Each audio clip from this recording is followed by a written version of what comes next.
Hello students, फिर से आप सभी का द साइंस मैजिक में स्वागत है।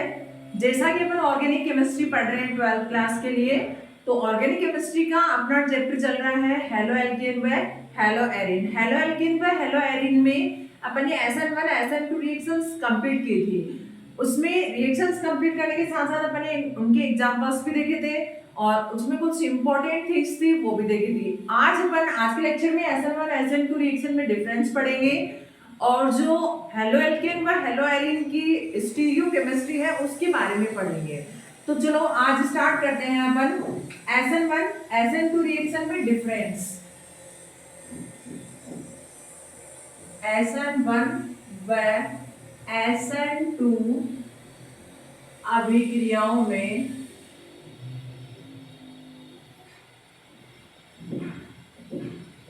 अभिक्रियाओं में अंतर। Difference between SN1 and SN2 reaction. एक साइड अपन लिख लेते हैं SN1 अभिक्रिया और एक साइड लिख लेते हैं अपन SN2 अभिक्रिया।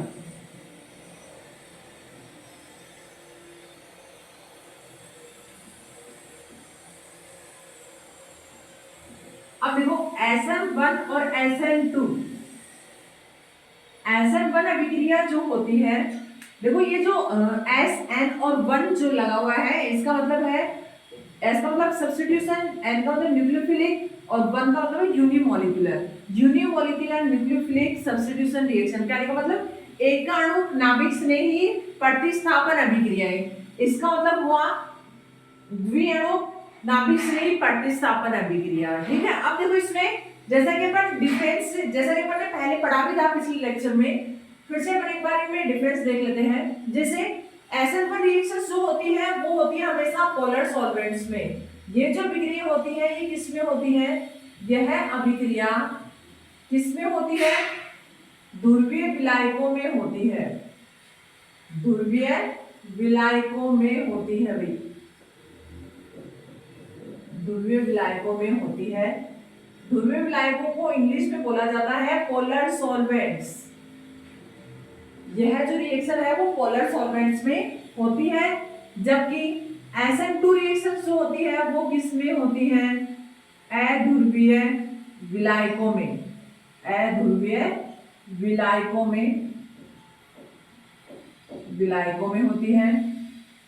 इंग्लिश में बोलेंगे अपन non polar solvents. Non polar solvents में ये वाली रिएक्शंस होती है। पहला डिफरेंस अपन ने लिखा है कि SN1 अभिक्रिया जो होती है वो हमेशा पोलर सॉल्वेंट्स में होती है। SN2 अभिक्रिया जो है वो नॉन पोलर सॉल्वेंट्स में होती है। सेकंड डिफरेंस अपन लिखते हैं अपन इनमें कि SN1 अभिक्रिया जो होती है, SN1 अभिक्रिया जो होती है ये 2 स्टेप्स में कंप्लीट होती है। 2 स्टेप्स में कहने का मतलब 2 पदों में संपन्न होती है। 2 पदों में संपन्न होती है। जैसे एक तो अपन ने जैसा पढ़ा था अपन ने, एक पहला जो पद होता है उसमें क्या बनता है? कार्बोकेटाइन बनता है। पहला जो पद होता है उसमें कार्बोकेटाइन बनता है और दूसरा जो पद होता है उसमें न्यूक्लियोफाइल का अटैक होता है। इस प्रकार से SN1 अभिक्रिया जो है वो कितने स्टेप में होती है? 2 स्टेप्स में होती है। ऐसे बात करें SN2 अभिक्रिया की तो ये केवल एक स्टेप में ही कंप्लीट होती है। एक ही पद में कंप्लीट होती है। ठीक है। अगला डिफरेंस अगर देखें इनमें तो ये वाली रिएक्शन जो है इसमें जो मध्यवर्ती बनता है, जो इंटरमीडिएट बनता है, इंटरमीडिएट जिसे हिंदी में बोला जाता है मध्यवर्ती, जो इंटरमीडिएट बनता है वो बनता है यहाँ पर कार्बोकेटाइन। और यहाँ पर इंटरमीडिएट जो बनता है वो बनता है, यहाँ पर जो इंटरमीडिएट बनेगा, मध्यवर्ती जो बनेगा वो बनेगा संक्रमण अवस्था। क्या बनती है? संक्रमण अवस्था, जिसे इंग्लिश में क्या बोला जाता है? Transition state. अब देखो यहाँ पर जो इंटरमीडिएट बनेगा वो कार्बोकेटायन बनता है, यहाँ पर जो इंटरमीडिएट बनता है वो ट्रांजिशन स्टेट संक्रमण अवस्था बनती है।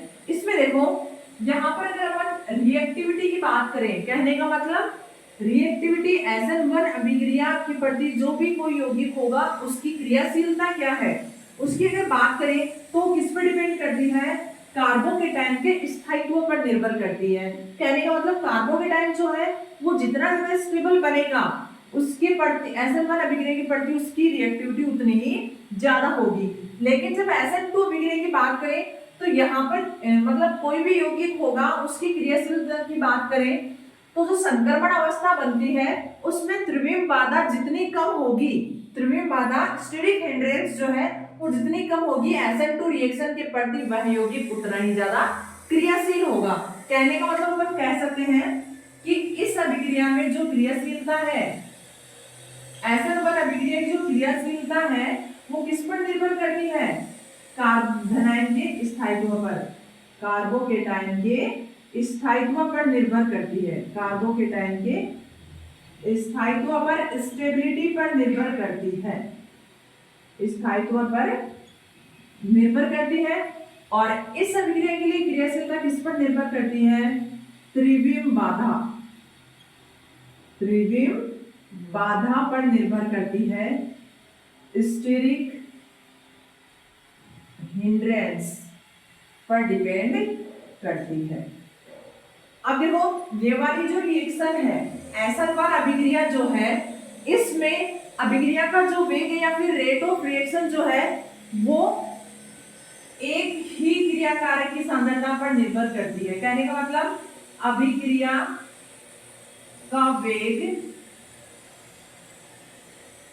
एक ही क्रिया कारक की सांद्रता पर निर्भर करता है, एक ही जो रिएक्टेंट है उसकी सांद्रता पर निर्भर करता है, क्रिया कारक की सांद्रता पर निर्भर करता है। इसलिए यह अभिक्रिया जो है वो क्या है भाई, फर्स्ट ऑर्डर रिएक्शन है। ये वाली अभिक्रिया जो है वो क्या है, फर्स्ट ऑर्डर रिएक्शन है।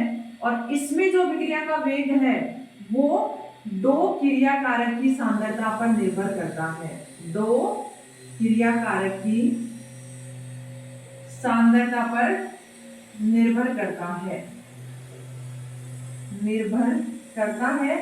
इसलिए ये वाली जो रिएक्शन है ये क्या होती है, सेकेंड ऑर्डर रिएक्शन होती है, द्वितीय कोटि की अभिक्रिया होती है और यह प्रथम कोटि की अभिक्रिया होती है। ठीक है, तो और अगर क्रियाशीलता की बात करें, जो हैलाइड होते हैं उनकी क्रियाशीलता की बात करें तो क्या होता है भाई, रिएक्टिविटी की बात करें तो क्या आता है, अब आपको पता है यहाँ पर रिएक्टिविटी किस पर डिपेंड कर रही है, कार्बोकेटायन के स्थायित्व पर। तो मेथिल हैलाइड से जो कार्बोकेटायन बनेगा उसकी स्टेबिलिटी बहुत कम होगी, उससे ज्यादा रिएक्टिविटी अपन कहते हैं 1 डिग्री हैलाइड की, उससे ज्यादा 2 डिग्री और सबसे ज्यादा 3 डिग्री हैलाइड की रिएक्टिविटी होगी, क्योंकि 3 डिग्री हैलाइड जो है वो मोर स्टेबल कार्बोकेटायन का फॉर्मेशन करता है। तो इसलिए अपन कहते हैं 3 डिग्री हैलाइड की रिएक्टिविटी सबसे ज्यादा होगी। ऐसे इधर बात करें तो इसके लिए त्रिविम बाधा सबसे कम किस में होगी, मेथिल हैलाइड में होगी। तो रिएक्टिविटी भी ज्यादा किसकी होगी, मेथिल हैलाइड की होगी। तो अपन कह सकते हैं मेथिल हैलाइड की रिएक्टिविटी सबसे ज्यादा, उससे कम 2 डिग्री, उससे कम 3 डिग्री हैलाइड। तो ऐसा कहा जा सकता है कि मोर स्टेबल, या फिर कह सकते हैं सबसे ज्यादा रिएक्टिविटी SN1 अभिक्रिया प्रति किसकी होती है, 3 डिग्री हैलाइड की होती है। किसकी होती है, 3 डिग्री हैलाइड की। और इधर बात करें तो किसकी होती है, मेथिल हैलाइड की रिएक्टिविटी सबसे ज्यादा होती है। फिर से एक बार देखो, अपन पढ़ते हैं एक बार और देख लेते हैं SN1 और SN2 अभिक्रिया में डिफरेंस। देखो SN1 अभिक्रिया जो होती है ये किसमें होती है, ध्रुवीय विलायकों में, पोलर सॉल्वेंट्स में होती है। और ये वाली अभिक्रिया किसमें होती है, अध्रुवीय विलायकों में, नॉन पोलर सॉल्वेंट्स में। SN1 अभिक्रिया जो होती है वो 2 पदों में कंप्लीट होती है। 2 पद कौन से होते हैं, एक तो कार्बोकेटायन का निर्माण, दूसरा होता है न्यूक्लियोफाइल का अटैक जो होता है वो। और इसमें ये जो SN2 अभिक्रिया है यह एक ही पद में कंप्लीट हो जाती है। इसमें एसएन1 अभिक्रिया में जो मध्यवर्ती बनता है वो क्या बनता है, कार्बोकेटाइन बनता है। यहाँ जो मध्यवर्ती बनता है वो क्या बनता है, ट्रांजिशन स्टेट या संक्रमण अवस्था बनती है। यहाँ पर जो एसएन1 अभिक्रिया के प्रति कोई भी यौगिक होगा, एसएन1 अभिक्रिया के प्रति उसकी क्रियाशीलता किस पर निर्भर करेगी, कार्बोकेटाइन के स्थायित्व पर निर्भर करेगी। ठीक है, ऐसे ही यहाँ पर एसएन2 अभिक्रिया में जो रिएक्टिविटी होगी वो किस पर डिपेंड करेगी, त्रिविम बाधा पर। कहने का मतलब त्रिविम बाधा जितनी कम होगी, त्रिविम बाधा जितनी कम होगी, रिएक्टिविटी या फिर कह सकते हैं क्रियाशीलता उतनी ही ज्यादा होगी, क्रियाशीलता उतनी ही ज्यादा होगी। ठीक है, ऐसे अभिक्रिया का एसएन1 अभिक्रिया का वेग जो है वो एक ही क्रिया कारक की सांद्रता पर निर्भर करता है। कहने का मतलब जो हैलाइड होगा आपका उस हैलाइड की सांद्रता पर ही निर्भर करेगा, इसलिए यह अभिक्रिया जो है वो क्या है, प्रथम कोटि की अभिक्रिया है। एसएन2 अभिक्रिया में जो अभिक्रिया का वेग है वो कितने क्रिया कारक की सांद्रता पर डिपेंड करता है, दो क्रिया कारक की। कहने का मतलब एक तो जो आपका न्यूक्लियोफाइल है उसकी सांद्रता पर और एक जो आपने हैलाइड लिया है उसकी सांद्रता पर, और ये जो है वो द्वितीय कोटि की अभिक्रिया है एसएन2 अभिक्रिया। ठीक है, और इसमें क्रियाशीलता की बात करें तो सबसे ज्यादा क्रियाशीलता किसकी होती है, 3 डिग्री हैलाइड की, उससे कम 2 डिग्री की, फिर 1 डिग्री की और सबसे कम मैथिल हैलाइड की। क्यों, क्योंकि अपन ने कहा कि यहाँ जो क्रियाशीलता है वो किस पर निर्भर कर रही है, कार्बोकेटाइन के स्थायित्व पर। तो अपन ने पहले भी पढ़ा है 3 डिग्री हैलाइड से जो कार्बोकेटाइन बनता है उसकी स्टेबिलिटी सब इनमें से सबसे ज्यादा होती है, इसलिए यह क्या है, मोर रिएक्टिव है। ठीक है, किसके प्रति, एसएन1 अभिक्रिया के प्रति। जब एसएन2 की बात करें तो एसएन2 में क्या होता है, त्रिविम बाधा जहां सबसे कम होगी वहां क्रियाशीलता एसएन2 के प्रति ज्यादा होगी। तो त्रिविम बाधा सबसे कम कहाँ है, मैथिल हैलाइड में। तो मैथिल हैलाइड के एसएन2 के प्रति इनमें से सबसे ज्यादा क्रियाशीलता होगी। तो ये कुछ डिफरेंस थे एसएन1 अभिक्रिया और एसएन2 अभिक्रिया में। अब इससे आगे देखो, एक इंपॉर्टेंट थिंग है जिसके बारे में पढ़ते हैं अपन। ये तो डिफरेंस इनमें कंप्लीट हो गया है एसएन1 और एसएन2 में। आगे देखना आप, एक आता है एलिल हैलाइड और एक आता है बेंजिल हैलाइड। एक तो एलिल हैलाइड होता है और एक क्या होता है, बेंजिल हैलाइड। इन दोनों की रिएक्शन मैकेनिज्म की बात करें तो ये दोनों कौन सी रिएक्शन मैकेनिज्म को फॉलो करते हैं, एसएन1 को फॉलो करते हैं या एसएन2 को फॉलो करते हैं, वो देखते हैं अपन। देखो अभी बात की है मैंने, एक तो लिखा है, एक तो है अपने पास एलिल हैलाइड, एक तो है एलिल हैलाइड और एक है अपने पास बेंजिल हैलाइड। एक तो होगा एलिल हैलाइड और एक होगा अपने पास बेंजिल हैलाइड। देखो एलिल हैलाइड जो है इसको अपन लिख लेते हैं CH2 double bond CH CH2Cl, ये होता है एलिल ग्रुप और ये हैलाइड जोड़ दिया। ठीक है, ऐसे ही बेंजिल हैलाइड लिख लेते हैं अपन, ये है अपना बेंजिल हैलाइड, ये क्या है, बेंजिल हैलाइड। अब देखो इनकी रिएक्शन अगर किसी न्यूक्लियोफिलिक मॉलिक्यूल कंपाउंड से करवाते हैं, कहने का मतलब जिसके पास न्यूक्लियोफाइल है, तो ये वाले जो यौगिक है वो कौन सी रिएक्शन को फॉलो करते हैं। देखो जैसे अपन बात करें एलिल हैलाइड की, तो इसकी रिएक्शन अगर अपन पोटेशियम हाइड्रोक्साइड से करवा देते हैं, तो पोटेशियम हाइड्रोक्साइड से करवाएंगे तो देखना, आप ध्यान से देखना, पोटेशियम हाइड्रोक्साइड से करवाएंगे तो यहां से Cl निकल जाएगा और ये क्या बन जाएगा, carbocation CH2 double bond CH2+, ये वाला कार्बोकेटाइन बनेगा यहां से। तो देखो ये जो है, ये कार्बोकेटाइन जो बनता है इंटरमीडिएट, ये कार्बोकेटाइन जो होता है वो मोर स्टेबल होता है। मोर स्टेबल का मतलब अधिक स्थायी होता है। क्यों, क्योंकि इसमें क्या होता है, रेजोनेंस होता है, जिससे ये क्या हो जाता है, मोर स्टेबल हो जाता है। देखो ये डबल बॉन्ड के इलेक्ट्रॉन कहाँ आ सकते हैं, यहाँ पर, और ये पॉजिटिव चार्ज किस पे आ जाएगा, CH2 पर आ जाएगा। तो ये पॉजिटिव चार्ज यहाँ आ जाएगा और ये क्या बन जाएगा, CH डबल बॉन्ड CH2। ये इस प्रकार से इसके अंदर क्या पाई जाती है, रेजोनेंस पाई जाती है, जिसके द्वारा ये जो एलिल हैलाइड का जो कार्बोकेटाइन बनता है वो क्या होता है, मोर स्टेबल हो जाता है। अभी अपन ने जस्ट पहले पढ़ा है कि SN1 अभिक्रिया की क्रियाशीलता किस पे निर्भर करती है, कार्बोकेटाइन के स्थायित्व पर। तो कह सकते हैं एलिल हैलाइड से जो कार्बोकेटाइन बनता है वो रेजोनेंस के कारण क्या रहता है, मोर स्टेबल रहता है। इसलिए एलिल हैलाइड का जो न्यूक्लियोफिलिक सब्स्टिट्यूशन है वो कौन सी रिएक्शन को फॉलो करता है, SN1 रिएक्शन को फॉलो करता है, क्योंकि इसका जो कार्बोकेटाइन बनता है वो रेजोनेंस के थ्रू क्या रहता है, मोर स्टेबल रहता है। देखो इसमें फिर प्रोडक्ट क्या बन जाएगा, ये रेजोनेंस होगा इसमें, और प्रोडक्ट फिर OH माइनस न्यूक्लियोफाइल जो है वो अटैक करेगा और क्या बन जाएगा, CH2 डबल बॉन्ड CH2OH। इससे ये प्रोडक्ट बन जाएगा और कार्बोकेटाइन के स्थायित्व के कारण यह कौन सी रिएक्शन मैकेनिज्म फॉलो करता है, SN1 रिएक्शन मैकेनिज्म फॉलो करता है। अब बात करते हैं बेंजील हैलाइड की। बेंजील हैलाइड में भी देखो, यदि आप पोटेशियम हाइड्रोक्साइड से अभिक्रिया करवाते हो बेंजील हैलाइड की, तो क्या बनता है, कार्बोकेटाइन बनेगा। कार्बोकेटाइन जो बनता है उसको बोलते हैं बेंजील कार्बोकेटाइन। ये बेंजील कार्बोकेटाइन बना है। अब देखो इस बेंजील में भी क्या होता है, रेजोनेंस होता है। इसमें भी क्या होता है, रेजोनेंस होता है। रेजोनेंस देखना इसमें किस प्रकार से होता है। इसकी बात करें तो देखो यहाँ पर इसमें बेंजीन में 3 डबल बॉन्ड है, तो इनमें से ये वाले इलेक्ट्रॉन यहाँ आ सकते हैं, ये वाले इलेक्ट्रॉन यहाँ आ जाएंगे, तो यहाँ से CH2 से पॉजिटिव चार्ज क्या हो जाएगा, हट जाएगा। CH2 से क्या हो जाएगा, पॉजिटिव चार्ज हट जाएगा। देखो यहाँ पर बन जाएगा अपना कंपाउंड, यहाँ पर क्या आ जाएगी, इस कार्बन पे पॉजिटिव चार्ज आ जाएगा और यहाँ क्या बन जाएगा, डबल बॉन्ड। देखो यहाँ से बॉन्ड माइग्रेट हुआ और कहाँ बॉन्ड बना लिया इसने, यहाँ पर। तो यहाँ CH2 के ऊपर पॉजिटिव चार्ज था वो खत्म हो गया। अब पॉजिटिव चार्ज किस पे आ जाएगा, इस पे, क्योंकि यहाँ से इलेक्ट्रॉन कहाँ चले गए, यहाँ डबल बॉन्ड बना लिए, तो पॉजिटिव चार्ज कहाँ जाएगा, इस वाले कार्बन पे आ जाएगा। आगे देखो, आगे फिर से ये वाला बॉन्ड जो है ये माइग्रेट होके यहाँ पे बॉन्ड बना लेगा, तो इस वाले कार्बन पे क्या आ जाएगा, पॉजिटिव चार्ज आ जाएगा। तो आगे कौन सी स्ट्रक्चर बन जाएगी, आगे देखो ये वाली स्ट्रक्चर बन जाएगी इससे। यहाँ पर क्या आ गया, पॉजिटिव चार्ज।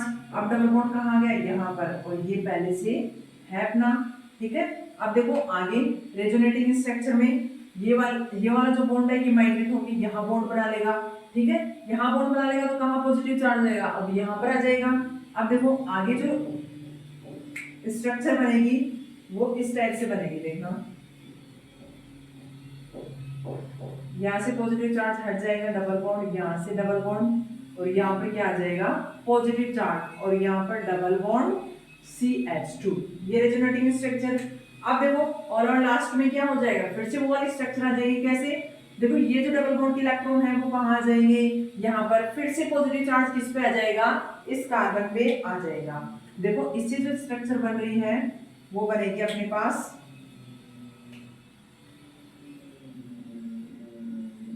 अब यहाँ पर डबल बॉन्ड आ गया अपना, एक डबल बॉन्ड यहाँ था और एक डबल बॉन्ड यहाँ, और इस पे फिर से क्या आ गया, पॉजिटिव चार्ज आ गया। तो इस प्रकार से अपन कह सकते हैं ये रेजोनेटिंग स्ट्रक्चर बनती हैं।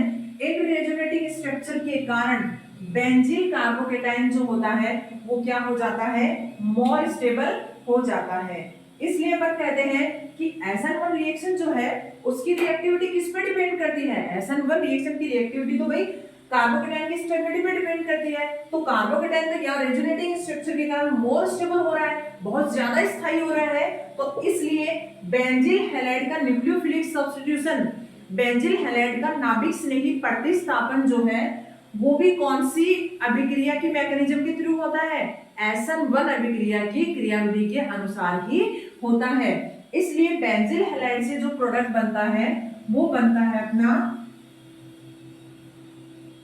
ये वाला प्रोडक्ट बन जाएगा अपना CH2OH। इससे क्या बन जाएगा, ऐसा कह सकते हैं अपन, यहाँ पर न्यूक्लियोफाइल अटैक करेगा तो किसको हटा देगा, हैलाइड को हटा देगा। और ये वाली रिएक्शन भी किसको फॉलो कर रही है, SN1 रिएक्शन मैकेनिज्म को फॉलो कर रही है। क्यों, क्योंकि इनमें बनने वाला कार्बोकेटाइन, दोनों रिएक्शन में बनने वाला जो कार्बोकेटाइन है वो क्या है, मोर स्टेबल है, इसलिए SN1 रिएक्शन मैकेनिज्म को फॉलो करती है। तो ये अपना न्यूक्लियोफिलिक सब्स्टिट्यूशन रिएक्शन कंप्लीट होता है, जिसमें SN1 SN2 रिएक्शन पढ़ी है अपन ने, और फिर उनमें डिफरेंस पढ़ा है, और फिर ये थोड़ा सा इंपॉर्टेंट पार्ट था वो पढ़ा है, इसमें एलिल हैलाइड भी SN1 रिएक्शन मैकेनिज्म फॉलो करता है, बेंजीन हैलाइड भी क्या करता है, SN1 रिएक्शन मैकेनिज्म फॉलो करता है, क्योंकि इनसे बनने वाले जो इंटरमीडिएट है, जो कार्बोकेटाइन है, वो रेजोनेंस के थ्रू क्या रहते हैं, मोर स्टेबल रहते हैं। अब देखो, ये तो न्यूक्लियोफिलिक सब्स्टिट्यूशन रिएक्शन कंप्लीट हुई है अपनी।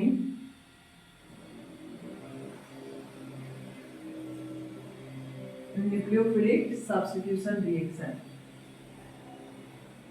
नाभिक स्नेही प्रतिस्थापन अभिक्रिया। अब इसके बाद में देखो अपन हेलो एल्केन और हेलो एरिन का एक इंपॉर्टेंट पार्ट है, उसको स्टडी करते हैं। वो है त्रिविम रसायन, स्टीरियो केमिस्ट्री। हेलो एल्केन और हेलो एरिन की स्टीरियो केमिस्ट्री के बारे में अपन पढ़ते हैं। Stereo chemistry, stereo chemistry.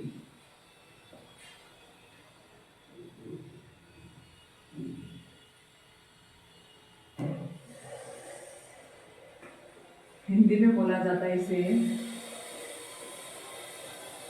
त्रिविम रसायन।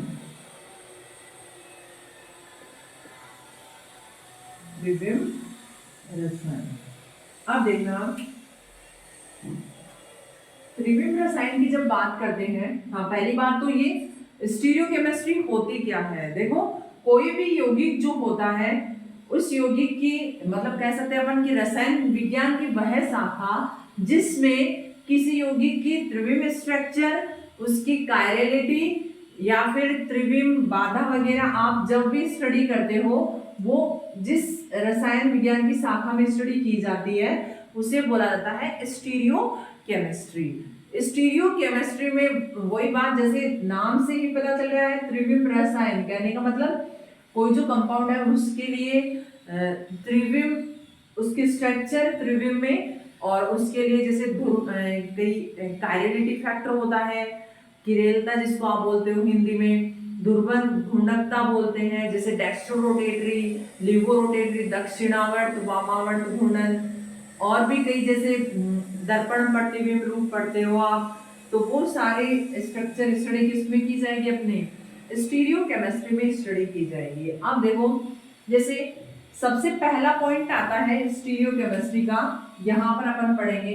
देखो डेफिनेशन तो आपको पता चल गया होगा कि रसायन विज्ञान की वह शाखा जिसमें यौगिकों के त्रिविम विन्यास, यौगिकों के त्रिविम विन्यास, चलो मैं लिख देती हूँ। त्रिविम रसायन जो होती है, रसायन विज्ञान की, रसायन विज्ञान की वह शाखा, वह शाखा जिसमें, जिसमें यौगिकों की त्रिविम संरचना, त्रिविम संरचना और ध्रुवण घूर्णकता, ध्रुवण घूर्णकता, किरेलता, किरेलता, और कह सकते हैं अपन त्रिविम समावयवता, त्रिविम समावयवता का अध्ययन किया जाता है। क्या कहलाती है, त्रिविम रसायन कहलाती है, त्रिविम रसायन कहलाती है। अब देखो, जैसे रसायन विज्ञान की वह शाखा जिसमें यौगिकों की त्रिविम संरचना, ध्रुवण घूर्णकता, किरणता, त्रिविम समावेता का अध्ययन किया जाता है। त्रिविम रसायन कहलाती है। कहने का मतलब वे जो ध्रुवण घूर्णकता है, किरणता जो भी है वो सारे किस में पॉइंट स्टडी की जाएंगे, स्टीरियोकेमिस्ट्री में। जैसे अपन बात करें, जैसे आपको पता है स्टीरियोकेमिस्ट्री किसकी पढ़ रहे हैं अपन, स्टीरियोकेमिस्ट्री जो पढ़ रहे हैं वो जो एल्किल हैलाइड है, एरिल हैलाइड उन्हीं की पढ़ रहे हैं। इसमें देखो कॉन्सेप्ट सबके लिए सेम होगा। जैसे आप कोई भी organic compound, other organic compound लेते हो, उनके लिए भी कॉन्सेप्ट तो सेम ही रहेगा। स्टीरियोकेमिस्ट्री की डेफिनेशन वही रहेगी, और वही ध्रुवण घूर्णकता की डेफिनेशन रहेगी, वही कैरिलिटी की रहेगी, वही त्रिविम समावेता की, सबकी क्या होगी डेफिनेशन तो एक ही रहेगी। लेकिन यहाँ किसकी स्टडी करेंगे अपन, आगे जब एग्जाम्पल के तौर पे लेंगे तो वो किसको ले लेंगे अपन, एरिल हैलाइड और एल्किल हैलाइड को लेते हैं। अब देखो जैसे सबसे पहले तो अपन ये पढ़ने की ध्रुवण घूर्णकता क्या होती है। सबसे पहला पॉइंट है अपना ध्रुवण घूर्णकता। ध्रुवण घूर्णकता ये क्या होती है। अब देखो ध्रुवण घूर्णकता की जब भी बात करते हो आप, तब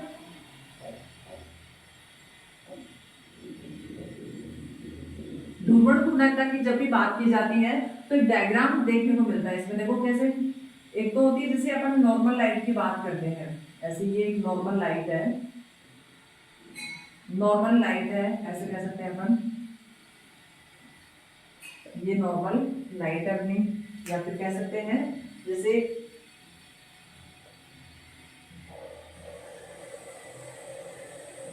ये सोर्स है, प्रकाश स्रोत है, ऐसे कह सकते हैं प्रकाश स्रोत, जिससे क्या निकलेगा, प्रकाश निकलेगा। अब देखो इसमें जो भी इससे जो प्रकाश निकलता है, जो लाइट निकलती है सोर्स से, वो इस प्रकार से होती है। जो सोर्स से लाइट निकलेगी वो इस प्रकार से रहती है। कहने का मतलब उसका प्लेन जो है वो सभी डायरेक्शन में रहता है इस प्रकार से। ठीक है, ये क्या निकला है, इससे प्रकाश स्रोत से प्रकाश, ये लाइट है अपनी, ये क्या है, प्रकाश लाइट जिसको आप बोलोगे। अब देखो अगर इस लाइट को, ये जो नॉर्मल लाइट है, इसको यदि आप निकोल प्रिज्म से गुजारते हो, निकोल प्रिज्म इस प्रकार से होता है, Nicol prism, Nicol prism, Nicol prism में से गुजारते हो तो ये वाली लाइट जो है, इस ये जो है, ये जो प्रकाश है वो क्या है, एक ही तल में आ जाता है, एक ही तल में अरेंज हो जाता है। कैसे, देखो इस प्रकार से निकोल प्रिज्म में से गुजारने पर ये जो लाइट होगी वो एक ही तल में आ जाती है, जैसे इस प्रकार से अरेंज हो जाती है।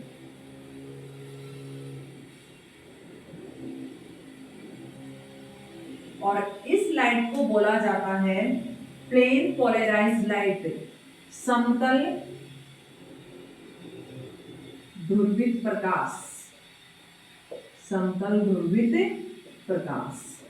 अब देखो समतल ध्रुवित प्रकाश जो होता है, इसको यदि सॉल्यूशन ट्यूब में से गुजारा जाए, किसमें से, सॉल्यूशन ट्यूब में से, कहने का मतलब उस ट्यूब में ऐसा सॉल्यूशन है जो क्या कर दे, समतल ध्रुवित प्रकाश को क्या कर दे, ध्रुवित कर दे। ठीक है, तो ऐसे सॉल्यूशन ट्यूब में से गुजारा जाए, ये क्या है, एक सॉल्यूशन ट्यूब है, इसको लिखते हैं अपन क्या है, ये सॉल्यूशन ट्यूब, विलियन नलिका बोल सकते हैं, या फिर विलियन नलिका। ठीक है, इसमें से गुजारा जाए, समतल ध्रुवित प्रकाश को जब विलियन नलिका में से गुजारा जाता है तो यह जो लाइट है, समतल ध्रुवित प्रकाश जो है, प्लेन पोलराइज्ड लाइट है, इसको शॉर्ट में लिख देते हैं PPL।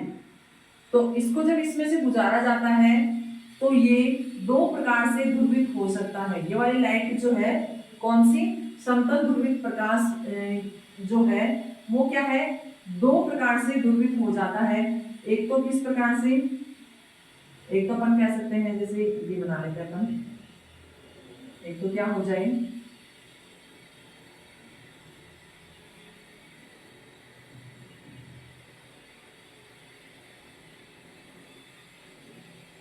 देखो,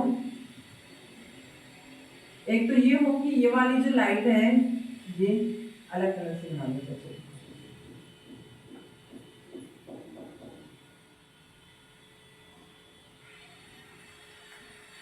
इस समतल ध्रुवित प्रकाश को दाईं ओर या फिर कह सकते हैं दक्षिणावर्त में क्या कर दे या क्लॉकवाइज क्या कर दे, रोटेट कर दे। तो और एक क्या डायरेक्शन है, एक हो जाएगा बाईं ओर, इस प्रकार से एंटी क्लॉकवाइज डायरेक्शन में रोटेट कर दे। ठीक है, ये वाला जो सॉल्यूशन है कि प्लेन पोलराइज्ड लाइट पीपीएल को क्या कर सकता है, दो प्रकार से क्या कर सकता है, रोटेशन दर्शा सकता है। यहाँ पर कैसे, एक तो क्लॉकवाइज डायरेक्शन में और एक एंटी क्लॉकवाइज डायरेक्शन में। एक तो क्या होता है क्लॉकवाइज डायरेक्शन में और एक एंटी क्लॉकवाइज, और एक क्या रह सकता है, एक कंडीशन जो बनती है वो ये बनती है भी, एक कंडीशन जो बन जाए वो अपनी वो इस प्रकार से बन सकती है, एक कंडीशन जो बनती है अपनी वो इस प्रकार से बन सकती है कि इसको किसी भी दिशा में रोटेट ना करे। ठीक है, देखो तीन कंडीशन बन रही है अपने पास। एक तो ये वाली कंडीशन, इसमें देखो जब क्लॉकवाइज डायरेक्शन में इसको रोटेट कर दिया जाता है तो इस विलियन या फिर जो भी जिस भी कंपाउंड का ये सॉल्यूशन था इसको बोला जाएगा कि ये क्या है, डेक्स्ट्रो रोटेटरी। इसको बोला जाता है डेक्स्ट्रो रोटेटरी, मतलब इसने दक्षिणावर्त दिशा में क्या किया है, समतल ध्रुवित प्रकाश को रोटेट किया है। और इसके लिए शॉर्ट रूप लिखते हैं डी, या फिर इसको डिनोट किया जाता है प्लस साइन से। कब, जब समतल ध्रुवित प्रकाश को कौन सी डायरेक्शन में रोटेट कर दे, कौन सी दिशा में रोटेट कर दे, क्लॉकवाइज डायरेक्शन में, क्लॉकवाइज डायरेक्शन में रोटेट कर दे तो इसे कहा जाता है डेक्स्ट्रो रोटेटरी, या फिर इसको दर्शाया जाता है स्मॉल डी से, और क्या लिखा जाता है प्लस साइन भी इसको लिख देते हैं। देखो यहाँ पर यदि जो समतल ध्रुवित प्रकाश है उसकी दिशा को किस तरफ मोड़ दिया जाए, एंटी क्लॉकवाइज। ठीक है, तो उस केस में इस युग्म को बोला जाएगा लीवो रोटेटरी। क्या बोला जाता है, लीवो रोटेटरी, और इसको डिनोट किया जाता है स्मॉल एल या माइनस से डिनोट किया जाता है। इस केस में अपन कह सकते हैं कि यहाँ रोटेशन कैसा हुआ है, एंटी क्लॉकवाइज हुआ है, एंटी क्लॉकवाइज। इसको बोल देंगे दक्षिणावर्त, इसको बोल देंगे वामावर्त। ठीक है, इसमें दाईं ओर प्रकाश को घुमाया है और समतल ध्रुवित प्रकाश को इसमें बाईं ओर समतल ध्रुवित प्रकाश को। अब देखो एक कंडीशन ऐसी भी बन सकती है जिसमें प्लेन पोलराइज्ड जो लाइट है, जो समतल ध्रुवित प्रकाश है, वो क्या रहे, ना तो डेक्स्ट्रो और ना ही लीवो। इस केस को अपन बोलेंगे, ऐसे जो यौगिक होंगे वो क्या कहलाएंगे, वो कहलाएंगे ध्रुवण अघूर्णक। ये क्या कहलाएंगे, ध्रुवण अघूर्णक। और जो इसको रोटेट कर दें, समतल ध्रुवित प्रकाश को रोटेट कर दें, चाहे क्लॉकवाइज चाहे एंटी क्लॉकवाइज, ऐसे यौगिकों को बोला जाएगा ध्रुवण घूर्णक यौगिक। और जो यौगिक इस प्रकाश को किसी भी दिशा में रोटेट नहीं करते हैं, किसी भी दिशा में घूर्णित नहीं करते हैं, उनको बोला जाता है ध्रुवण अघूर्णक। देखो फिर से एक बार समझा देती हूँ मैं आप लोगों को। देखो सबसे पहले क्या लिया अपन ने, एक प्रकाश स्रोत, एक लाइट का सोर्स लिया है अपन ने। उस सोर्स से क्या निकला है, लाइट जो निकलती है उसका जो तल होता है, उसका जो प्लेन होता है वो सभी दिशा में होता है। इसको अपन ने जब निकोल प्रिज्म में से गुजारा तो निकोल प्रिज्म ने इस जो लाइट थी इसका तल ए कर दिया, मतलब इसको क्या कर दिया, समतल ध्रुवित प्रकाश में कन्वर्ट कर दिया। समतल ध्रुवित प्रकाश को क्या बोला जाता है इंग्लिश में, प्लेन पोलराइज्ड लाइट। इसलिए इसके लिए अपन ने एक वर्ड लिख दिया यहाँ पर पीपीएल। ठीक है, प्लेन पोलराइज्ड लाइट। जब समतल ध्रुवित प्रकाश को सॉल्यूशन ट्यूब में से गुजारा जाता है, विलयन नलिका में से गुजारा जाता है, तो यह विलयन जो है इस समतल ध्रुवित प्रकाश को दो टाइप से रोटेट कर सकता है। यह जो सॉल्यूशन है यह समतल ध्रुवित प्रकाश को दो प्रकार से रोटेट कर सकता है, एक तो घड़ी की दिशा में और एक घड़ी की विपरीत दिशा में। कहने का मतलब एक तो बाईं दिशा में और एक दाईं दिशा में। बाईं दिशा में जब दाईं दिशा में और एक बाईं दिशा में। दाईं दिशा में या दक्षिणावर्त में जब रोटेट करता है तो उसे बोलते हैं डेक्स्ट्रो रोटेटरी। इसके लिए स्मॉल डी या प्लस साइन काम में लिया जाता है। और जब बाईं दिशा में या फिर एंटी क्लॉकवाइज रोटेशन कर देता है ये सॉल्यूशन, तो इसको बोला जाता है लीवो रोटेटरी। इसके लिए स्मॉल एल, लीवो से स्मॉल एल और माइनस साइन इसके लिए लिखा जाता है। अब देखो कई बार क्या होता है, ऐसे सॉल्यूशन भी होते हैं जो प्रकाश समतल ध्रुवित प्रकाश को रोटेट किसी भी डायरेक्शन में रोटेट नहीं करते हैं। उस केस में उन यौगिकों को बोला जाता है ध्रुवण अघूर्णक यौगिक। वो प्लेन पोलराइज्ड लाइट को किसी भी दिशा में रोटेट नहीं करते हैं, घूर्णित नहीं करते हैं। तो ये था कुछ ध्रुवण घूर्णकता के बारे में जो अपन ने यहाँ पे पढ़ा है। देखो इसको दक्षिणावर्त दिशा में रोटेट किया है, इसको वामावर्त दिशा में रोटेट किया। दक्षिणावर्त में तो क्या बोल देंगे डेक्स्ट्रो, वामावर्त में बोल देंगे इसको लीवो रोटेटरी। अब देखो इसमें जो ध्रुवण घूर्णकता है इसमें कुछ डेफिनेशंस हैं इनके बारे में। समतल ध्रुवित प्रकाश क्या है और ये डेक्स्ट्रो रोटेटरी क्या है और लीवो रोटेटरी क्या है, इनके बारे में थोड़ा सा देख लेते हैं अपन।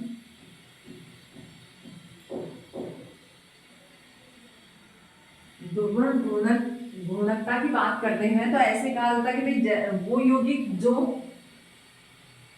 समतल ध्रुवित प्रकाश को क्या कर दे, वे यौगिक जो समतल ध्रुवित प्रकाश को रोटेट कर दे, वे यौगिक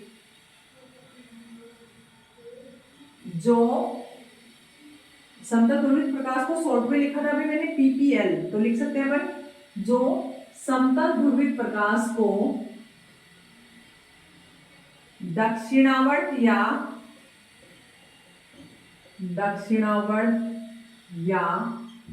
वामावर्त दिशा में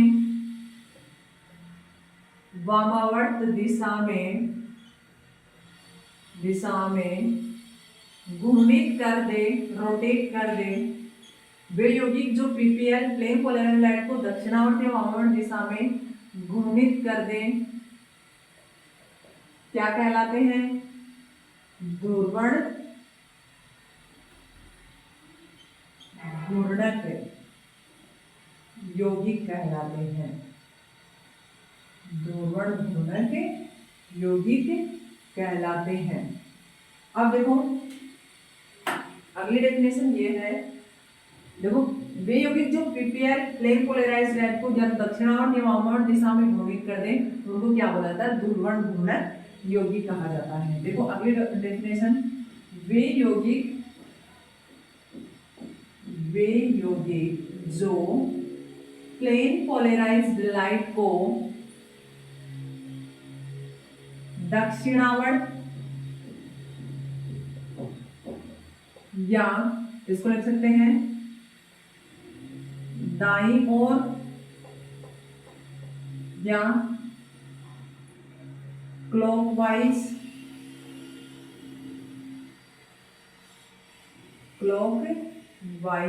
या घड़ी की दिशा में रोटेट कर दे, घूर्णित कर दे, तो उन यौगिकों को बोला जाता है डेक्स्ट्रो रोटेटरी।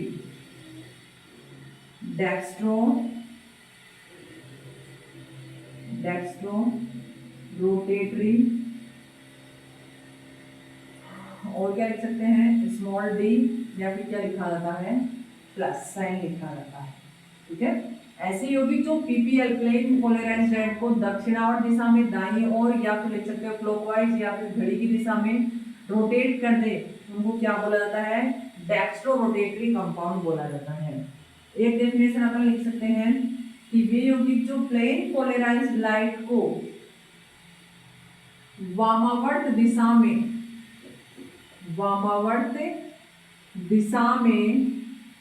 या फिर क्या लिख सकते हो आप, वामावर्त दिशा या फिर बाईं ओर, और क्या लिख सकते हैं, एंटी क्लॉकवाइज,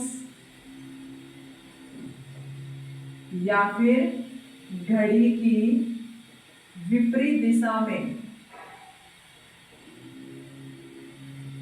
विपरीत दिशा में रोटेट कर दें, तो उन कंपाउंड को क्या बोला जाएगा भाई, उनको बोला जाएगा लीवो रोटेटरी,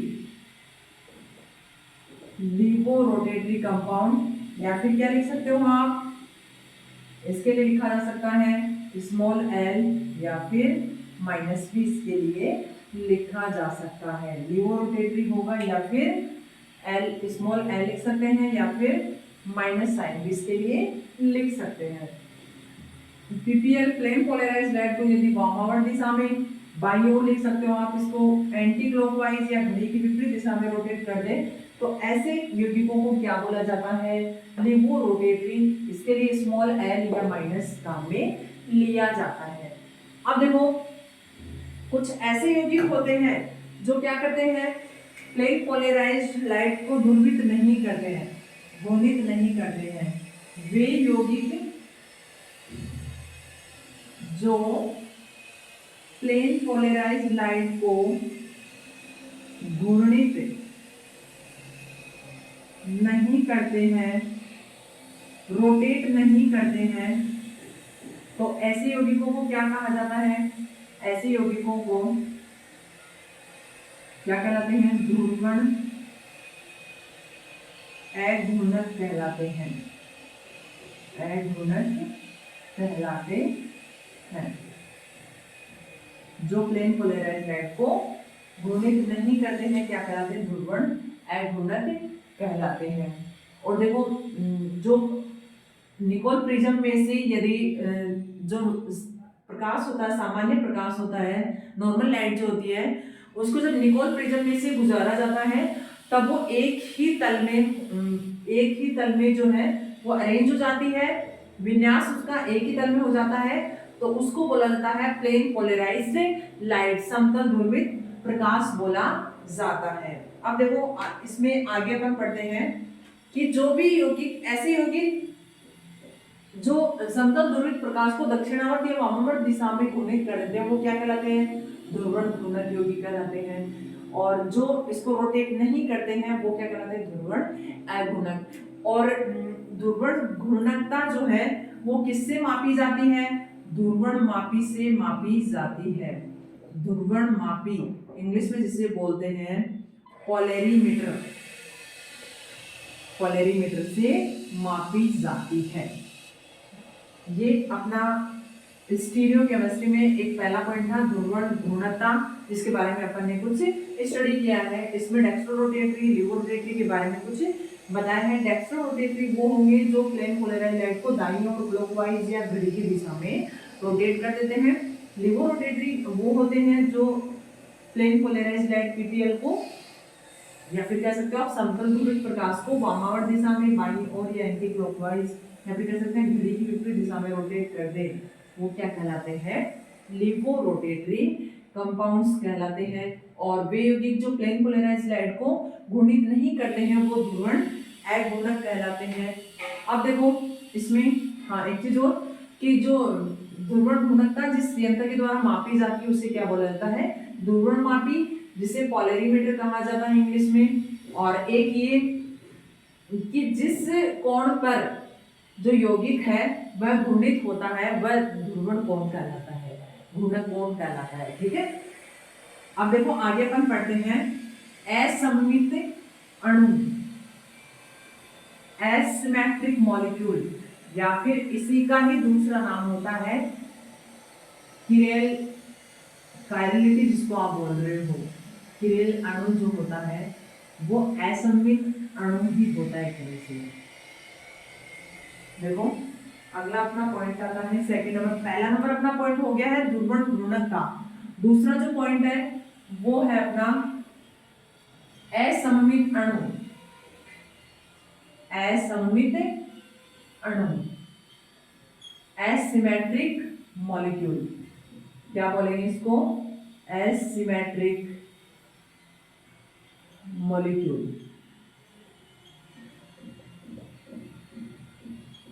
देखो एसिमेट्रिक मॉलिक्यूल, देखो इसमें देखो एसिमेट्रिक मॉलिक्यूल उस मॉलिक्यूल को बोला जाएगा जिसमें ऐसा कार्बन प्रेजेंट हो जिस कार्बन की चारों संयोजकताओं पर भिन्न परमाणु या फिर कोई भिन्न समूह जुड़े हुए हो, वो अणु क्या कहलाएगा? असममित अणु। कहने का मतलब ये हुआ कि वह कार्बन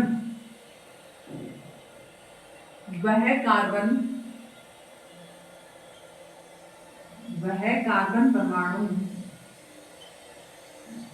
जिसकी चारों संयोजकता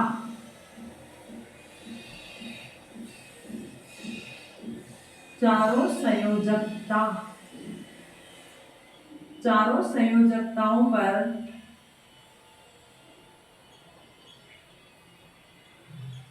भिन्न परमाणु या समूह जुड़े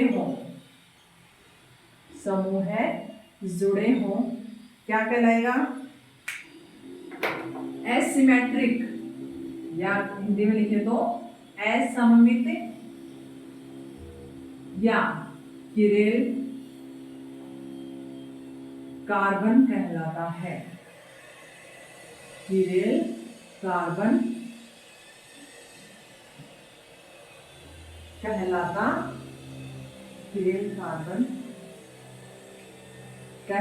है। किरेल कार्बन या असममित कार्बन किसको बोलेंगे? वह कार्बन परमाणु जिसकी चारों संयोजकताओं पर क्या जुड़ा हुआ हो, भिन्न परमाणु या भिन्न समूह में क्या हो, जुड़े हुए हो, वो क्या कहलाता है? असममित या किरेल कार्बन। अब देखो वे अणु जिनमें क्या उपस्थित हो, असममित या किरेल कार्बन उपस्थित हो, वो क्या कहलाता है? असममित अणु कहलाता है। क्या कहलाता है? असममित अणु कहलाता है। ठीक है, असममित अणु कहलाता है, या फिर दूसरा नाम क्या बोल सकते हैं इसको भाई? किरेल अणु भी कहा जा सकता है। क्या कहा जा सकता है? किरेल अणु। दूसरी डेफिनेशन क्या ले सकते हैं? वे अणु जिनमें असममित या किरेल कार्बन अनुपस्थित हो, वो क्या कहलाएंगे? वो अकिरेल अणु कहलाएंगे। अब देखो जैसे ये जो असममितता होती है, किसको बोल रहे हैं आप? असममितता। असममितता उसको बोल रहे हैं कि कार्बन परमाणु की चारों संयोजकताओं पर क्या है, भिन्न परमाणु या भिन्न समूह जुड़े हुए हैं, इसको अपन असममितता बोल रहे हैं एक तरह से। तो ये जो असममितता है, यही किसका कारण होती है? यही ध्रुवण घूर्णनता का कारण होती है। इस असममितता के कारण ही वह यौगिक क्या होगा? घूर्णित होगा, डेक्स्ट्रो या लीवो रोटेटरी होगा। ठीक है, किसके कारण? असममित कार्बन या किरेल कार्बन के कारण ही। अब देखो इसमें आगे अपन बात करते हैं, जैसे ये असममित अणु था, इसी से रिलेटेड अपना पॉइंट है किरेलता। तीसरा नंबर पॉइंट जो अपना वो है किरेलता। किरेलता जिसे इंग्लिश में बोला जाता है कायरेलिटी। कायरेलिटी बोला जाता है। अब देखो किरेलता क्या होती है। पहले तो किरेलता में ही देखो नाम आ रहा है किरेल। किरेल कार्बन और किरेल अणु के बारे में अपन ने पढ़ लिया है। किरेल कार्बन तो होता है जिस कार्बन की चारों संयोजकताएं क्या हो, अलग अलग ग्रुप से जुड़ी हुई हुई अलग अलग परमाणु। अब देखो किरेलता शब्द आ रहा है। किरेलता शब्द के लिए अपन एक डेफिनेशन लिखते हैं कि भाई ऐसे यौगिक जिनके मिरर इमेज दर्पण प्रतिबिंब, ऐसे लिखा जाता है कि ऐसे यौगिक जिनके मिरर इमेज हिंदी में इसे बोलते हैं दर्पण प्रतिबिंब। ऐसे यौगिक जिनके दर्पण प्रतिबिंब जो है वो एक दूसरे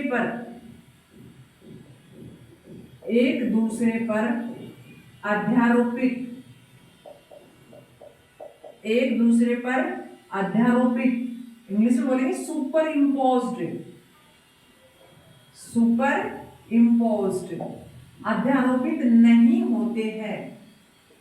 ऐसे यौगिक जिनके दर्पण प्रतिबिंब एक दूसरे पर अध्यारोपित नहीं होते हैं वो यौगिक क्या कहलाते हैं? कहने का मतलब वो यौगिक कहलाएंगे किरेल यौगिक। और ऐसी जो प्रॉपर्टी किस यौगिक में होगी वो प्रॉपर्टी क्या कहलाएगी? किरेलता कहलाएगी। अब देखो फिर से ऐसे यौगिक जिनके मिरर इमेज जो होंगी वो एक दूसरे पर अध्यारोपित नहीं होते हैं वो क्या कहलाएंगे? किरेल अणु कहलाएंगे। क्या कहलाएंगे? किरेल अणु। देखो किरेल अणु की ये भी डेफिनेशन है और ये ऊपर वाली भी डेफिनेशन है। ऐसा नहीं है भाई ये वाला डेफिनेशन ऐसे है ये ऐसे है ये क्या हुआ, ऐसा नहीं है। किरेलता में ही अपन इसकी डेफिनेशन पढ़ते हैं। किरेलता में ये डेफिनेशन पढ़ी जाती है कि जो यौगिक ऐसे यौगिक जिनके मिरर इमेज जो होते हैं दर्पण प्रतिबिंब। देखो दर्पण प्रतिबिंब का मतलब ये है कि जैसे एक मॉलिक्यूल है उसको जब दर्पण में देखा जाता है तो वो कैसा दिखता है, और वो दोनों जो एक तो ओरिजिनल अपनी इमेज जो है उस कंपाउंड की और एक दर्पण प्रतिबिंब में जो इमेज बन रही है वो दोनों इमेज एक दूसरे पर अध्यारोपित हो रही है कि नहीं हो रही। जैसे अपन बात करते हैं अपने जो हैंड्स होते हैं अपने जो हाथ होते हैं, ये जब अपन बात करते हैं इन दोनों हाथों की तो दिखने में एक दूसरे जैसे मिरर इमेज देखेंगे तो ऐसे दिखेगा, लेकिन ये दोनों एक दूसरे पर अध्यारोपित नहीं होते। इस प्रकार से जब इनको रखते हैं तो अंगूठा इधर आ रहा है, ये वाला अंगूठा इधर आ रहा है, देखो एक दूसरे पर अध्यारोपित नहीं हो रहे हैं। तो ऐसे स्ट्रक्चर या फिर कह सकते हैं ऐसे यौगिक जिनके मिरर इमेज एक दूसरे पर अध्यारोपित नहीं होते हैं वो यौगिक क्या कहलाते हैं? किरेल अणु कहलाते हैं, किरेल यौगिक कहलाते हैं। और एक दूसरी डेफिनेशन ये हो सकती है कि ऐसे यौगिक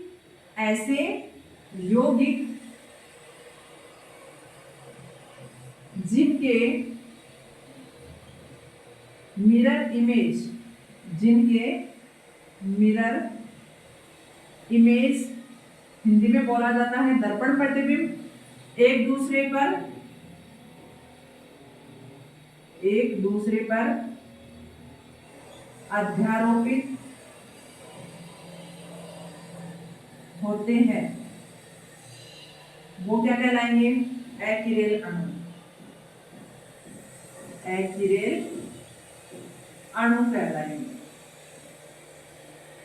जैसे ऐसे दो स्ट्रक्चर है जिनको जैसे एक स्ट्रक्चर जो है उसको जब दर्पण में देखा जाता है तो वो दोनों जो स्ट्रक्चर है उन दोनों को एक दूसरे पे क्या कर सकते हैं?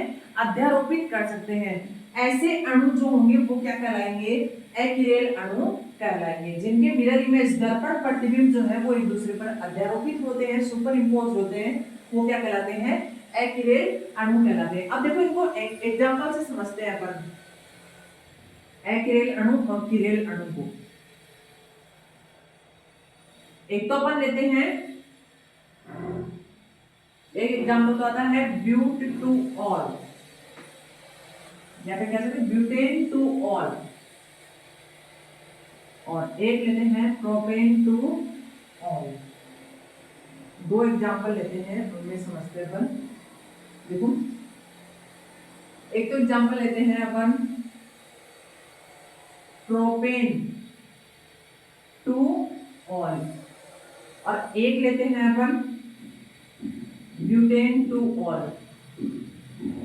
एक है ब्यूटेन टू ऑल। अब देखना इसमें जब प्रोपेन टू ऑल की बात की जाती है प्रोपेन लिखते हैं, पहले लिख लेते हैं प्रोपेन का मतलब 3 कार्बन, टू ऑल का मतलब दूसरे कार्बन पे क्या है?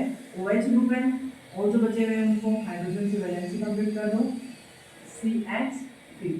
यही है प्रोपेन टू ऑल। और ऐसे ही ब्यूटेन टू ऑल लिखेंगे तो 4 कार्बन है और दूसरे कार्बन पे क्या है? OH ग्रुप है और हाइड्रोजन लगा दो CH2 CH3। यहाँ से अपन इसमें लिखेंगे तो नंबरिंग करते हैं तो 1 2 3 और 4। यहाँ पर नंबरिंग इधर से कर लो, इसमें तो 1 2 3। अब देखो इन दोनों में देखते हैं अपन किरेल अणु कौन सा है और अकिरेल अणु कौन सा है। देखो इनकी स्ट्रक्चर जब लिखी जाती है तो ऐसे लिखते हैं अपन, ये कार्बन है, बीच वाला कार्बन 2 नंबर कार्बन, इससे एक तो क्या जुड़ा हुआ है, हाइड्रोजन जुड़ा हुआ है, और एक दो क्या जुड़े हैं, मैथिल।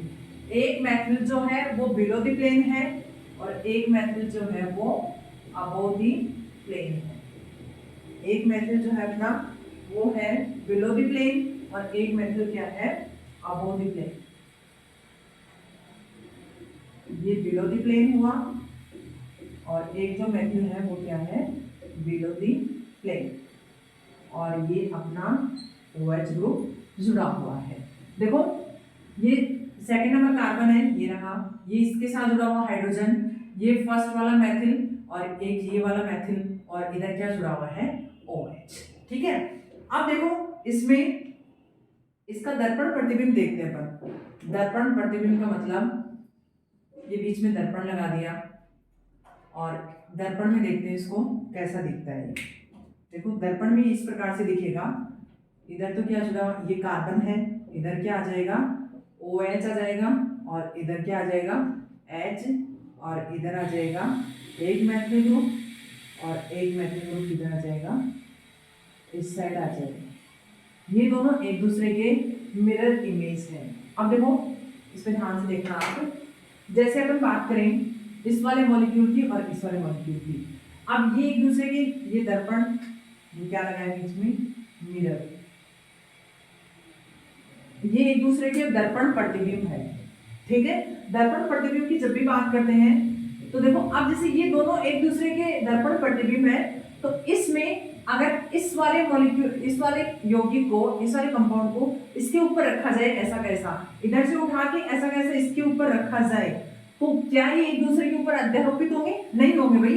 देखो ये OH इसको इधर ऐसा कैसा उठा के लाएंगे, तो ये OH तो किधर आएगा, इधर आएगा, और ये हाइड्रोजन इधर आएगा, मैथिल ग्रुप इधर आएगा, ये वाला मैथिल इधर आएगा, तो ये एक दूसरे के ऊपर अध्यारोपित नहीं हो रहे हैं। लेकिन जैसे ही इस वाले कंपाउंड को आप 180 डिग्री रोटेट कर दो, क्या कर दे, 180 डिग्री रोटेट कर दे, तो ये वाला मैथिल तो क्या हो जाएगा, जो अबोव द प्लेन है मैथिल वो तो बिलो द प्लेन चला जाएगा, और जो बिलो द प्लेन है वो अबोव द प्लेन आ जाएगा। देखो क्या हो जाएगा इसमें, ये वाला जो कंपाउंड है वो बन जाएगा, ये क्या बन जाएगा, इसको जब आप 180 डिग्री रोटेट करोगे तो इस प्रकार से आ जाएगा, ये हाइड्रोजन इधर आ जाएगा, ये OH इधर आ जाएगा, और ये मैथिल जो है वो इधर आ जाएगा, और ऊपर वाला मैथिल कहाँ चला जाएगा, नीचे चला जाएगा। अब देखो इसको आपने कितना रोटेट किया है, 180 डिग्री रोटेट किया है। तो अब अपन कह सकते हैं ये दोनों जो मिरर इमेज है एक दूसरे की, ये तो क्या है, ये दोनों तो मिरर इमेज है एक दूसरे के, मिरर इमेज, इसको 180 डिग्री रोटेट किया तो ये क्या हो गया, इसके ऊपर अध्यारोपित हो गया। अब देखना ये मैथिल ग्रुप, इधर भी मैथिल है भाई, अबोव द प्लेन, यहाँ पर बिलो द प्लेन जो था वो अबोव द प्लेन आ गया, जो अबोव द प्लेन था वो बिलो द प्लेन आ गया, तो है तो मैथिल ग्रुप ही, चाहे बिलो द प्लेन आए चाहे अबोव द प्लेन आए, तो इसमें तो कोई दिक्कत नहीं आएगी, ये ऐसा का ऐसा मॉलिक्यूल क्या हो जाएगा, इसके ऊपर अध्यारोपित हो जाएगा। तो जैसे ही इस वाले कंपाउंड को लेके आएंगे तो ये इसके ऊपर अध्यारोपित हो जाता है। तो अपन कह सकते हैं प्रोपेन टू ओल जो है उसमें मिरर इमेज जो होते हैं वो एक दूसरे पर क्या हो जाते हैं, अध्यारोपित हो जाते हैं, अध्यारोपित हो जाते हैं। तो ये जो प्रोपेन टू ओल जो आपने बनाया है यौगिक, वो यौगिक क्या है, अकिरेल अणु है या फिर अकिरेल यौगिक है, अकिरेल यौगिक है। क्यों, क्योंकि इसके जो मिरर इमेज है वो क्या हो जाते हैं, एक दूसरे पर अध्यारोपित हो जाते हैं।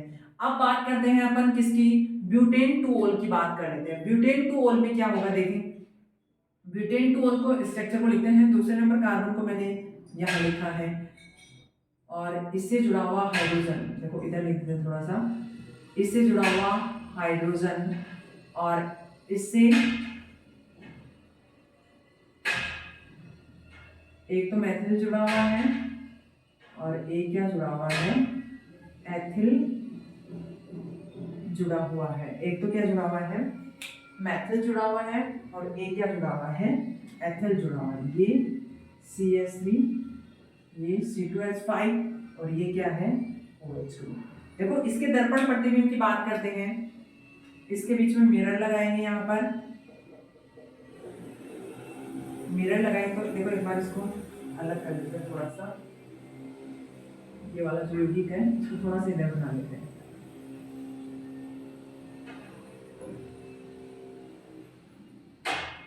इसको अपन ने क्या किया था, रोटेट किया था 180 डिग्री।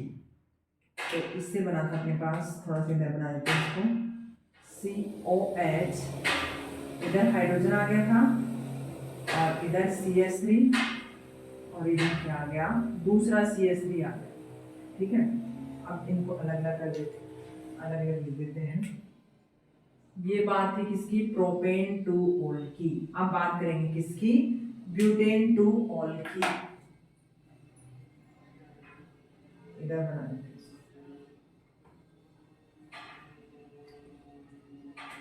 ये सेकंड नंबर कार्बन था, इससे जुड़ा हुआ हाइड्रोजन, और इससे एक मेथिल ग्रुप जुड़ा हुआ है और एक क्या जुड़ा हुआ है, एथिल ग्रुप जुड़ा हुआ है, और ये OH जुड़ा हुआ है। अभी बात करते हैं इसकी मिरर इमेज की। इसके बीच में मिरर लगाएंगे, ये इसका मिरर इमेज बनेगा। अभी ये अपन ने क्या लगाया है, मिरर। इसका जो मिरर इमेज बनेगा, देखना वो बनेगा, कार्बन इधर आ जाएगा, OH इधर आ जाएगा, ये कार्बन, और H इधर आ जाएगा, और इधर क्या आ जाएगा, मेथिल ग्रुप, और इधर क्या आ जाएगा अपना C2H5, ये आ गया C2H5। अब देखो ये दोनों जो मिरर इमेज बने हैं, क्या एक दूसरे पर अध्यारोपित हो सकते हैं, क्या नहीं हो सकते। भाई वही कंडीशन बन गई जैसी उधर थी।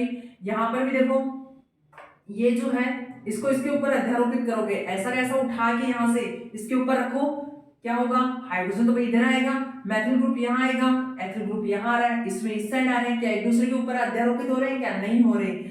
और जैसे ही आप इसको 180 डिग्री रोटेट करते हो, इसको 180 डिग्री रोटेट करते हैं, तो 180 डिग्री रोटेट करेंगे तो इससे क्या स्ट्रक्चर बनेगी, देखना आप लोग, इससे बन जाएगा COH, और इधर बन जाएगा H, और इधर आ जाएगा आपका C2H5, और इधर रह जाए पीछे की साइड क्या आ जाएगा, अब मेथिल ग्रुप चला जाएगा। क्यों, क्योंकि आपने क्या किया है, 180 डिग्री रोटेट किया है। 180 डिग्री रोटेट किया है तो जो ग्रुप आगे था वो पीछे चला जाएगा। ठीक है, तो जो आगे था, ये पहले आगे था और ये पीछे था, तो ये आगे था वो तो पीछे चला जाएगा, और जो पीछे था वो कहाँ जाएगा, आगे आ जाएगा।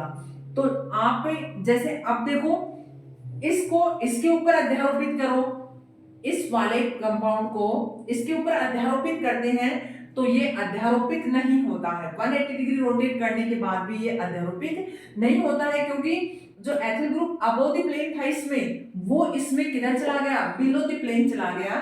तो इसलिए ये वाला जो यौगिक है वो इसके ऊपर अध्यारोपित नहीं हो सकता। इसलिए अपन कह सकते हैं कि जो ब्यूटेन टू ऑल जो यौगिक है वो क्या है, किरेल यौगिक है। अपने आप में क्या है, किरेल यौगिक है, क्योंकि इसके जो मिरर इमेज है वो एक दूसरे पर सुपर इम्पोज्ड या फिर कह सकते हैं अध्यारोपित नहीं हो रहे हैं। इसलिए ये जो कंपाउंड है ब्यूटेन टू ऑल, ये क्या है, किरेल कंपाउंड है, कायरेल यौगिक है।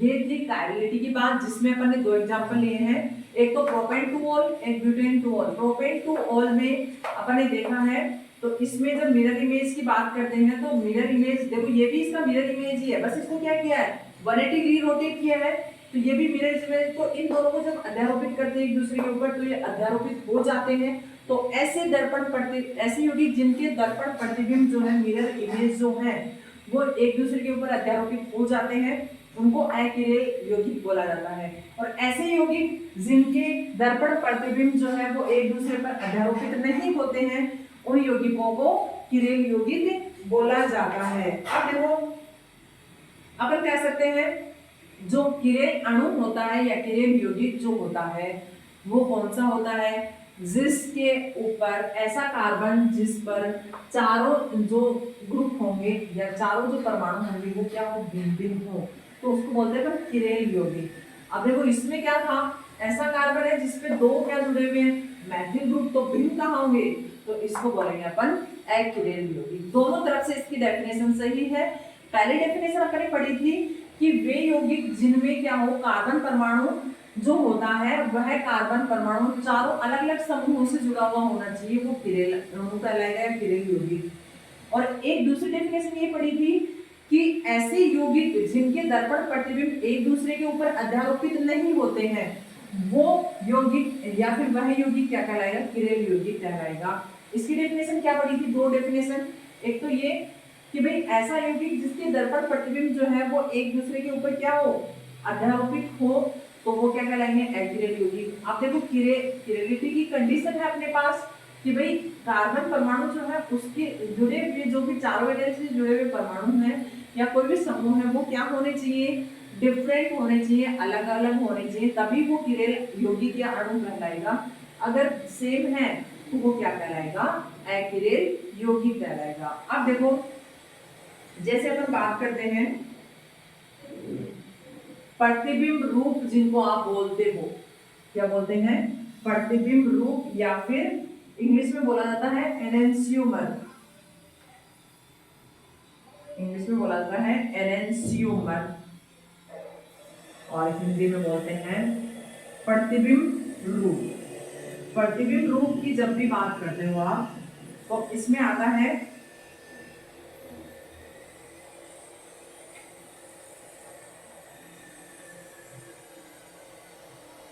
तीन नंबर हो गए। देखो एक नंबर अपन ने ध्रुवण घूर्णकता पढ़ा था, दो नंबर अपन ने असममित अणु पढ़ा है, तीन नंबर किरेलता पढ़ा है, चार नंबर आएगा अपना एनेंसियोमर या फिर कह सकते हैं प्रतिबिंब रूप, चार नंबर आएगा अपना प्रतिबिंब रूप। इंग्लिश में इन्हें बोलते हैं एनेंसियोमर्स, इंग्लिश में इनको बोलते हैं एनेंसियोमर्स। देखो सिंपल सी डेफिनेशन इनकी कह सकते हैं कि अपन वे दर्पण प्रतिबिंब या फिर वे मिरर इमेज, वे मिरर इमेज जो एक दूसरे पर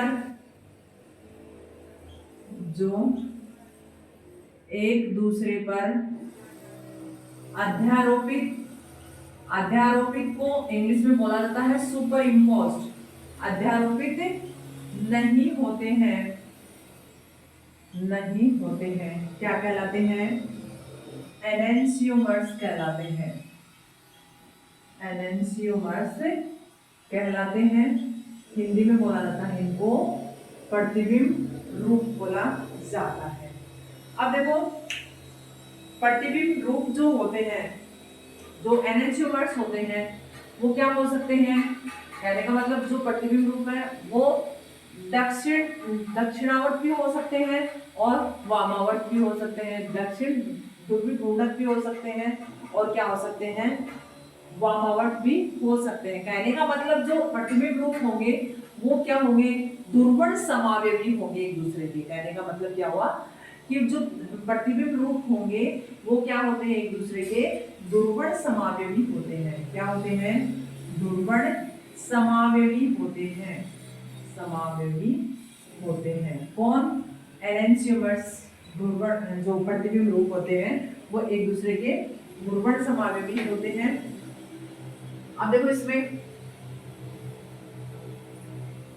एनेंसियोमर की डेफिनेशन क्या लिखी है, वे मिरर इमेज जो एक दूसरे पर अध्यारोपित नहीं होते हैं। मतलब ऐसे यौगिक जिनकी मिरर इमेज आप बनाओगे, मिरर इमेज जैसे अभी अपन ने बनाए थे, किसमें, किरेल यौगिक जो बना था अभी, किरेल यौगिक जो था उसके दर्पण प्रतिबिंब एक दूसरे पर अध्यारोपित नहीं हो रहे थे, उसके मिरर इमेज जो थे वो एक दूसरे पर अध्यारोपित नहीं हो रहे थे।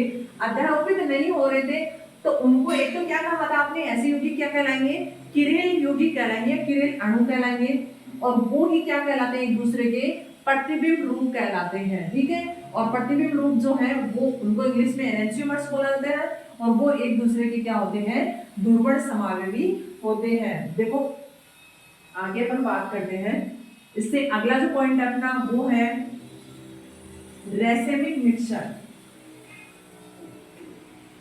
रेसेमिक मिश्रण,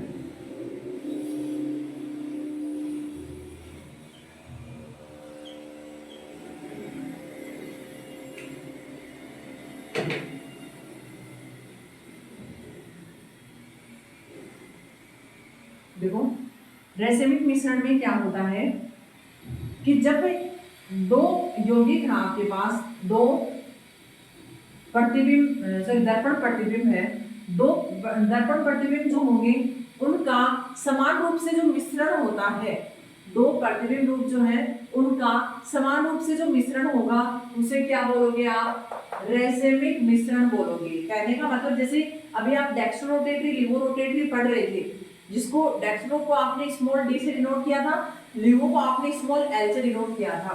तो डेक्स्ट्रो और लिवो का जो मिक्सर प्राप्त होता है आपको प्रोडक्ट के रूप में, तब उसको बोला जाता है रेसेमिक मिक्सर बोला जाता है, ठीक है। रेसेमिक मिक्सर का मतलब ये हुआ कि यहाँ पर आप लिख सकते हो जैसे DL भी लिख सकते हो इसको, या फिर क्या लिख सकते हो प्लस माइनस भी इसको लिख सकते हो। और समझ गए होंगे आप लोग, रेसेमिक मिक्सर जो होगा उसको आप DL या प्लस माइनस से भी डिनोट कर सकते हो। और वह प्रोसेस जिसमें क्या होता है रेसेमिक मिक्सर बनता है वह कहलाती है रेसेमीकरण। रेसेमीकरण कहलाती है, ठीक है। और फिर से डेफिनेशन बता देती हूं मैं। रेसेमिक मिक्सर जो होता है वो दो प्रतिबिंब समावेवी जो होते हैं, दो प्रतिबिंब रूप जो होते हैं उनका समान मात्रा में मिश्रण जो होता है वो क्या कहलाता है, रेसेमिक मिक्सर कहलाता है। रेसेमिक मिक्सर में, रेसेमिक मिक्सर तब बोला जाता है जब एक प्रोडक्ट के रूप में डेक्स्ट्रोरोटेटरी और लिवोरोटेटरी, कहने का मतलब दोनों का समान मात्रा में क्या मिश्रण हो तो उसको बोलेंगे रेसेमिक मिक्सर। उसमें DL, रेसेमिक मिक्सर को DL से डिनोट किया जा सकता है और प्लस माइनस से भी डिनोट किया जाता है। और ऐसा प्रोसेस जिससे रेसेमिक मिक्सर बनता है उसे क्या बोलते हैं, रेसेमीकरण बोलते हैं। तो आज के वीडियो में अब इतना ही। और इसमें स्टीरियो केमिस्ट्री का थोड़ा सा पार्ट और रह गया है जिसमें अपन पढ़ते हैं रिटेंशन और इनवर्स। मतलब प्रोडक्ट जो है वो अगर क्रियाकारक में जैसी त्रिविम रसायन थी, कहने का मतलब त्रिविम स्ट्रक्चर थी, वैसी ही अगर प्रोडक्ट में रहती है तो उसको धारण बोलते हैं, उसको बोलते हैं रिटेंशन। और अगर प्रोडक्ट में वो इनवर्स उल्टा हो जाता है या विपरीत प्राप्त होता है तो उसको बोलते हैं इनवर्स।